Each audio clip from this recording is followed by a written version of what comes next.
Today is Sunday the 2nd of April. Yesterday I got the right side, or the left side skin of the horizontal stabilizer riveted on. Didn't go perfectly, but it went pretty well. I made a pretty embarrassing mistake at the beginning. I came in and I grabbed everything that I'd prepared the day before and got to work right away. And the first thing that you need to do is to rivet one side, the bottom side of this forward rib right here. And I did it, and I was struggling because the flanges were kind of pulling away from the skin a little bit. And so I used a technique where you take a little piece of, maybe I've got some around here. You take a little piece of something like fuel line or surgical tubing that is small enough to fit around the shank of the rivet, and just a little bit longer than the exposed portion of the shank of the rivet, so that when you press the bucking bar against it and apply pressure, it'll squeeze the pieces of material together, and then start driving the rivet, and it will set enough that it'll hold the pieces of material together, and you can take the little piece of tubing off. I did that. I had to do that on a couple of the rivets to get them to fit nicely. And then as I moved on to the next step, I realized the reason that they were not fitting nicely is because I forgot to dimple the ribs. And I had to drill out all of those rivets, which was great practice, and it turned out okay. I had to do some oops rivets in a couple of spots, which is just uses the same size dimple and head as the 3/32 rivet, but it's a 1/8 inch rivet shank. You don't want to do a whole plane like that, but you can do a couple here and there. Anyways, it's done. I finally learned how to, through tons of trial and error and research, how to properly adjust my rivet gun so that it just wasn't like a crazy machine running away on me. And riveting turns out to be, bucking rivets, not that bad. There's a little bit of a, I don't want to overplay it, but there's a little bit of an art to it. You need to kind of get a feel for it. And these rivets along the forward spar and then the other two center ribs went well. So today what I'm doing is the right side skin. I won't be able to close up these ends until I'm ready to do the rear spar, or ready to attach the rear spar. And just to a reminder, let me grab the plans here. Let's see. The attach brackets for the elevators are all still on back order. Attach brackets and the bearing, and then also for the vertical stabilizer. Those are all still on back order. I called Van Support. I received my empennage kit in November. It's now the beginning of April. I called to get an update. Initially, when I received my kit, I inquired about the back ordered parts, and I was told that typically 2, 3 weeks, 4 weeks max for back ordered parts once a kit is sent out. Obviously, it's been 4 months, and what I found out was that May 31st is the expected date for them to receive the remaining missing parts. It's not because they're sloppier in their work or because they sent the kit out too early. It's just a matter of timing with respect to a service bulletin that dealt specifically with the 2 outboard attached brackets for the elevators. About the time I was getting the kit was when they were first becoming aware of cracks forming, and we talked about this before, and so they weren't going to release those parts until they had a solution to that problem.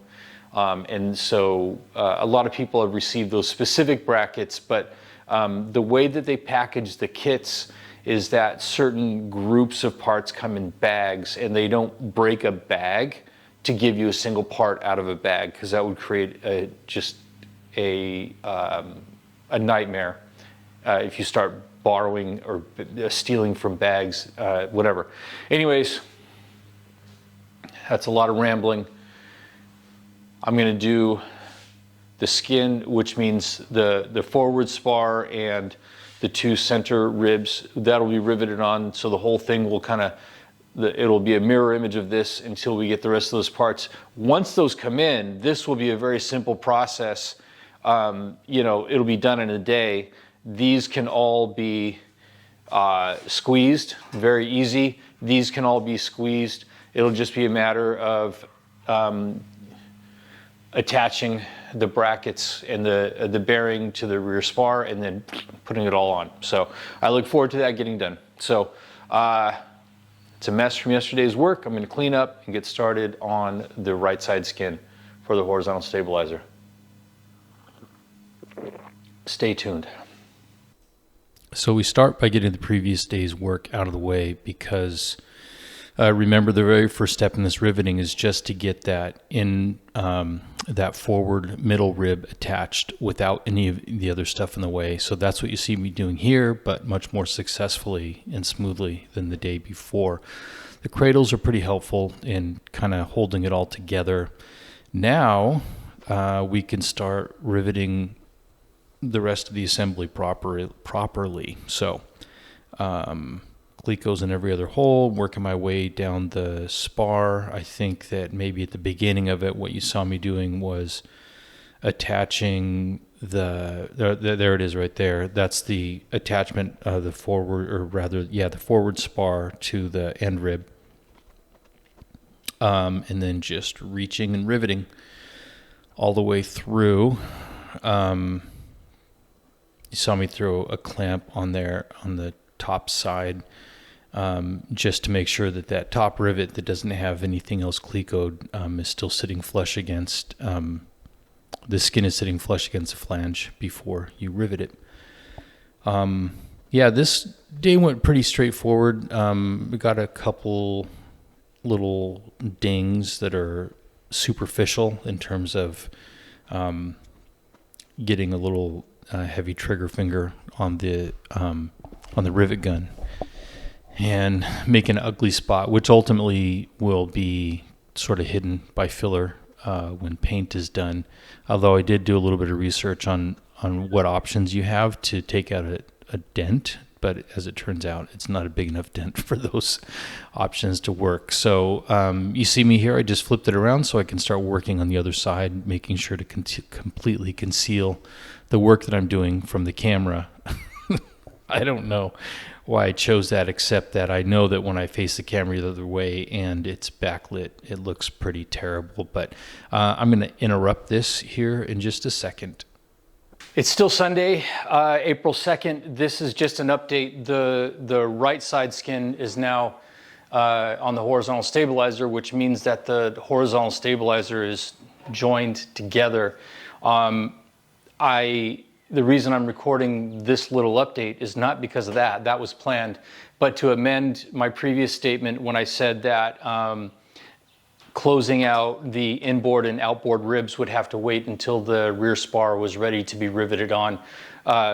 That's not true. I've looked at the plans again. There's nothing that riveting these inboard and outboard ribs in would do that would prevent me from installing the rear spar when the backorder parts come in. So I'm going to go ahead and do that.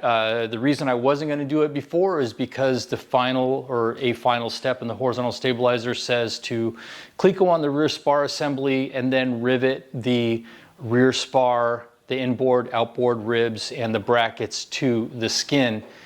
But this part, the horizontal stabilizer, is the very first part in the plans, which means that the text plans tend to be fairly explicit in the order and the detail of what they're telling you to do. As you get further into the build, it just kind of says do this, and you kind of, from previous experience, you know how that goes.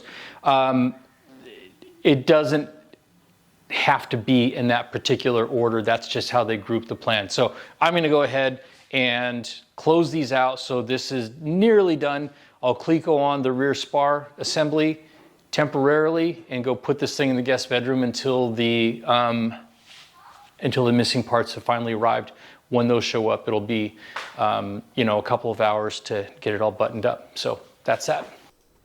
So there is one actually pretty good reason to have the rear spar clecoed on when you do this riveting, and that is that when you're done with it and you go to fit the rear spar on, you'll just have just a momentary flash of panic when it appears that your spar is 1 or 2 rivet holes too short, like it doesn't run the whole length. And the reason is, if you have it set in the cradles like this, there's a little bit of sag, and all you have to do is kind of lift it up and cleco it together. It turns out it does fit, but it does cause you to panic for a second. Thanks for watching.